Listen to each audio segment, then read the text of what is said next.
अंतर्मनाचा वेध घेणारे news channel star city one. राज्यातील आणि देशातील राजकीय घडामोडी पाहण्यासाठी आणि इतरही बातम्या पाहण्यासाठी सबस्क्राइब करा स्टार सिटी वन। सांगायचं तात्पर्य हे प्रोजेक्टेड आहे आणि त्याही पुढे जाऊन मला शरद पवारांना प्रतिप्रश्न विचारायचा आहे।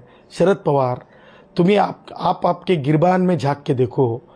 तो दिवस आठवा शरद पवार, ज्या दिवशी गोवारी धारातीर्थ पडले होते, जे गोवारी वीर मरण पत्करलं होतं, त्यावेळेस तुम्ही एअरपोर्टवर होते की नव्हते आणखीन तुम्ही माझ्या प्रश्नाचं उत्तर देत नाही।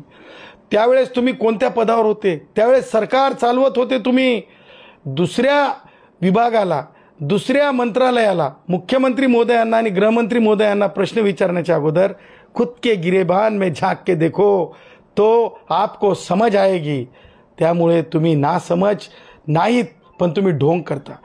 तुम्ही राष्ट्रवादी म्हणजे शरद पवार गट जो आहे, तुम्ही काल काय केलं? काय ते आमदाराचं नाव कोल्हापूरचे बंटी सतेज बंटी पाटील जे आहेत, शरद पवार पंचशील हॉटेलमध्ये बसतात।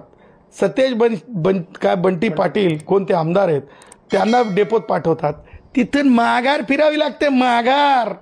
बंटी पाटिल की भी नहीं चाले कोल्हापूर के डेपो में। आणि हे काय नाही तर हे राजकारण नाही। पहिल्या 4 घंट्यामध्ये तुम्ही तिकडे पाठवता। म्हणजे पंचशील हॉटेलला शरद पवार असताना बंटी पाटीलला डेपोत पाठवतात। म्हणजे हे याचं कारण काय? म्हणजे 124 कष्टकऱ्यांच्या आत्महत्या झाल्या तेव्हा त्यांना आठवलं नाही। आणि आमच्यावर टीका करणारे जे कोणी आहेत शरद पवारच्या ताटाखालचे, त्यांना आम्हाला सांगायचं आहे की तुम्हाला टीका करण्याचा आमच्यावर याच्यासाठी अधिकार नाही। तुमची लायकी जी आहे ना, तुमची लायकी, आमचे सुरेंद्र उके जे याचे आहेत भंडाऱ्याचे, त्यांनी तुम्हाला 20,000 मतांनी म्हणजे चित्त केलेलं आहे, घायाळ केलेलं आहे, चित्त केलेलं आहे। त्याच्यामुळे तुमची लायकी, आतापर्यंत तुम्ही स्वतःची खरी आयडेंटिटी लपून जगलेली माणसं आहेत। हां, अहो कोणी